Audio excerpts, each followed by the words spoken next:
Class 10 NCERT book first flight chapter 4 की poem Amanda. Okay, so class आपकी ये जो पोएम है अमेंडा, ये रॉबिन क्लेन ने लिखी है। तो जो इसके पोइट है रॉबिन क्लेन, उनका जो ये टॉपिक है अमेंडा, वो बचपन की मासूमियत से जो बच्चे होते हैं, जो अपनी मासूमियत होती है उनकी उस टाइम पे, तो वो किस तरीके की चीज़ें फेस करते हैं उसके बारे में है। तो ठीक है, अमेंडा नाम की एक लड़की है जो बड़े होने की, जब हम बड़े होते हैं, है ना, बड़े हो रहे होते हैं, तो वो जो रिस्पॉन्सिबिलिटीज हम पे डाल दी जाती है ना, वो उससे दूर भागना चाहती है। वो नहीं चाहती उन रिस्पॉन्सिबिलिटीज को अपनाना। तो जो हमारे पॉइंट हैं, वो बचपन की जो फ्रीडम होती है, जो खुशी होती है, उसको बनाए रखने के लिए लड़ाई पर जोर दे रहे हैं। ठीक है, कि मतलब बच्चों को हर एक चीज पर ना टोका जाए इस तरीके से। So let's start the poem. Don't bite your nails Amanda, अपने नाखून मत काटो Amanda. Don't hunch your shoulders Amanda, अपने कंधे मत झुकाओ Amanda. Stop that slouching and sit up straight Amanda, झुकना बंद करो और सीधे बैठो Amanda. There is a languid emerald sea where the sole inhabitant is me, a mermaid drifting blissfully. वहां पर एक, वो खुद को इमेजिन करती है। यहाँ पे बताया गया है कि वो खुद को इमेजिन कर रही है कहाँ पे, गहरे हरे समुद्र में, जहाँ पे वो खुद को वहां का निवासी, अकेला निवासी मान रही है, कि वो अकेली रहती है, वहां पे एक जल परी है। ठीक है, और वो आनंद से, मतलब बहुत ज्यादा खुशी से उस पानी में बह रही है। तो यहाँ पर जो हमारे पोइट हैं, उन्होंने ये कहा है कि अमेंडा जो है, सो बेसिकली इस पोएम में अमेंडा जो एक छोटी लड़की है, उसके बारे में जो पोइट है, उन्होंने ये कहा है कि जिसे उसकी माँ हर वक्त उसकी गलतियों के बारे में बताती रहती है, उसे टोकती रहती है। साथ ही दूसरा उन्होंने क्या कहा है पोइट ने, कि वो जो लड़की है वो अपनी लाइफ की, अपने जीवन की जो इमेजिनेशन है ना, वो करती रहती है। तो यहाँ पे हमें पॉइंट ये बता रहे हैं कि अमेंडा की माँ उसे नाखून चबाने के लिए डांटती है, जो कि एक बुरी आदत होती है। इसके बाद उसे कंधे झुकाने के लिए भी मना करती, कहती है कि बिना कंधे झुकाए बैठो अमेंडा, है ना। कंधे झुकाने और आलस से बैठने की आदत पर अमेंडा को इसलिए टोक रही है उसकी माँ, क्योंकि वो चाहती है कि उसकी बेटी, है ना, जो अमेंडा है, वो एक सही पोस्चर में बैठे, राइट, जो कि गलत तो नहीं है। वो उसको सीधा बैठने के लिए इसलिए कह रही है क्योंकि भाई आगे उसको आदत पड़ जाएगी, है ना, फिर वो और बड़ी होगी तो फिर उसको आगे के लिए दिक्कत होगी। जब उसे अपनी माँ से डांट पड़ रही होती है ना, तो वो खुद को एक अलग ही दुनिया में ले जाती है। वो कल्पना करने, इमेजिनेशन करने लग जाती है, सोचती है कि वो एक गहरे हरे समुद्र में है, और उसका कहना है कि वो इस खूबसूरत हरे समुद्र की ना एकमात्र अकेली रहने वाली निवासी है। वो खुद को जलपरी समझती है, जो वहाँ अकेले आराम से अपना जीवन जीती है। वो लड़की चाहती है कि वो पानी के बहाव में बह जाए, और वहाँ के जो आरामदायक माहौल है ना, उसको, उसमें जीना चाहती है, उसको महसूस करना चाहती है। Did you finish your homework Amanda, क्या तुमने अपना होमवर्क पूरा किया अमेंडा? Did you tidy your room Amanda, क्या तुमने अपना कमरा साफ किया अमेंडा? I thought I told you to clean your shoes Amanda, मुझे लगता है कि मैंने तुम्हें अपने जूते साफ करने के लिए कहा था Amanda. I am an orphan roaming the street, मैं एक अनाथ हूँ, सड़क पर घूम रही हूँ। I patterns of dust with my हर्स्ड बेयर फीट, मैं सड़क पर जो धूल पड़ी हुई है ना, जो रेत पड़ी हुई है, उससे अपने पैरों से क्या बना रही हूँ, अपने नंगे पैरों से कुछ बना रही हूँ उस पे। The silence is golden, the freedom is sweet, जो साइलेंस है वो गोल्डन है, और जो आज़ादी है वो बड़ी मीठी है। अब यहाँ पे अमेंडा क्या कह रही है, जो पॉइंट है वो यहाँ पे हमें ये बता रहे हैं कि अमेंडा की माँ उससे पूछती है कि उसने अपना होमवर्क किया है या नहीं। फिर वो उससे पूछती है कि उसने अपना कमरा साफ किया है या नहीं। इसके अलावा उसकी माँ उसे जूते साफ करने की भी याद दिलाती है कि शायद मैंने तुमसे मैंने जूते साफ करने के लिए भी कहा था अमेंडा। उसकी माँ लगातार उसे यही सवाल पूछती रहती है। वहीं दूसरी तरफ जो अमेंडा अपनी माँ के जो भी इंस्ट्रक्शंस है वो सुन रही होती है ना, तो वो खुद को फिर से वो अपनी इमेजिनेशन में चली जाती है। वो क्या समझती है कि मैं, मतलब अनाथ होने की कल्पना करती है खुद की, जो सड़कों पर घूम रही है। इसका मतलब ये है कि वो इमेजिन कर रही है कि अगर काश उसके पेरेंट्स नहीं होते, है ना, तो वो अनाथ होती, ऑर्फन होती, तो वो फ्रीडम से, पूरी आज़ादी से सड़कों पर घूमती। वो बहुत शांति से अपने नंगे पैरों से नरम धूल पर डिजाइन बनाती। इससे पता चलता है हमको कि वो अपनी माँ के बिल्कुल ही अपोजिट एक थॉट रखती है, एक थिंकिंग रखती है। जहां उसकी माँ एक तरफ चाहती है कि वो हर चीज को साफ सुथरा रखे, वहीं दूसरी तरफ अमेंडा नंगे पैर धूल में खेलना चाहती है। इसके अलावा वो अपनी माँ के लगातार टोकने से इतनी ज्यादा तंग आ गई है कि वो कहती है कि चुप्पी जो है ना, जो साइलेंस है, वो बहुत ही ज्यादा इंपॉर्टेंट है, बहुत ही ज्यादा मतलब प्रीशियस है, बहुत कीमती है। उसका मानना है कि आजादी बहुत प्यारी चीज है ना।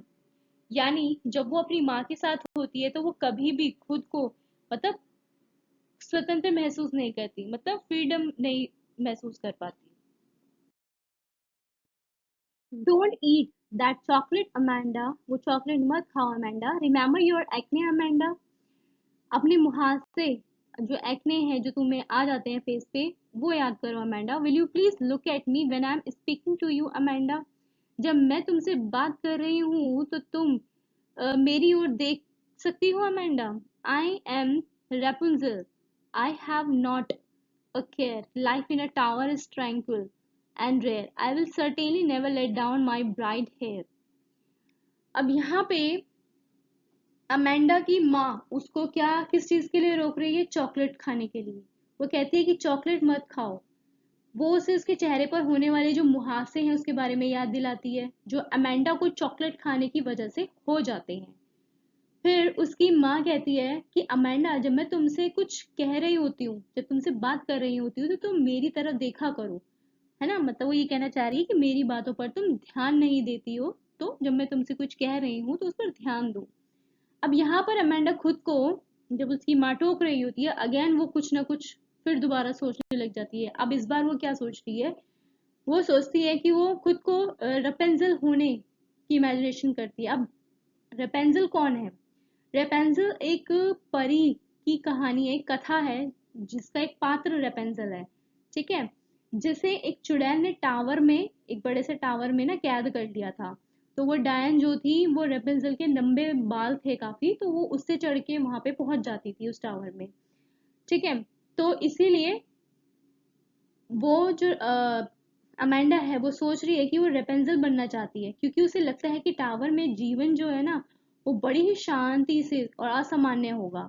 वो सोचती है कि वो टावर में शांति और आजादी से रहेगी। वो खुद से ये भी कहती है साथ ही साथ कि वो कभी भी किसी के लिए अपने बाल खुले नहीं करेगी, ताकि टावर में कोई भी उसके पास ना आ सके। Stop that sulking at once Amanda, एकदम से रूठना बंद करो अमेंडा। You are always too moody Amanda, तुम हमेशा बहुत मूडी रहती हो Amanda. Anyone would think that I nagged at you Amanda, कोई भी सोचेगा कि मैंने तुम्हें परेशान किया हुआ है अमेंडा।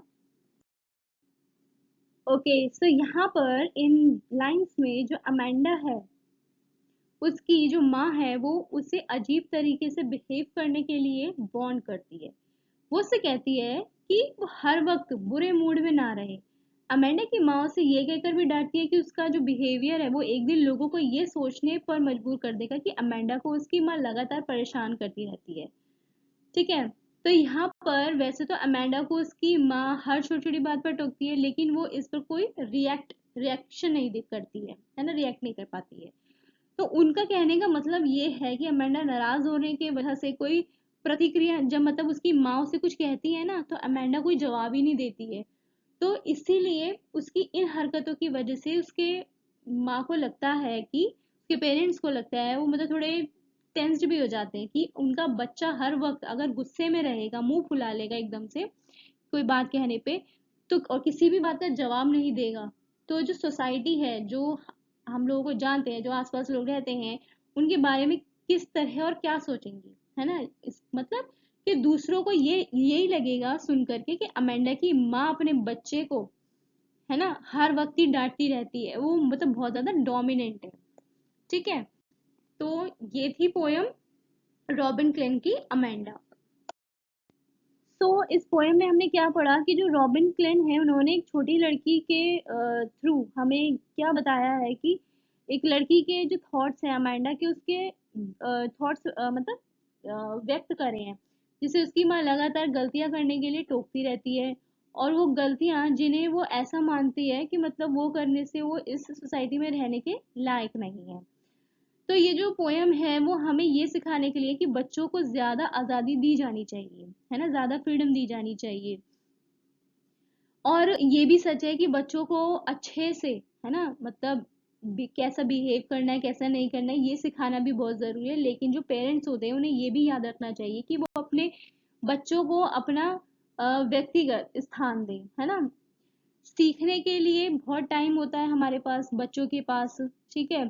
तो उन्हें जब वो छोटे हैं तो कम से कम एटलीस्ट जब वो अपने मतलब बिल्कुल एक ऐसी एज में है जहाँ पर उन्हें मतलब खेलना ज्यादा है, अपने जीवन को खुशी से जीने के लिए उनको दे देना चाहिए।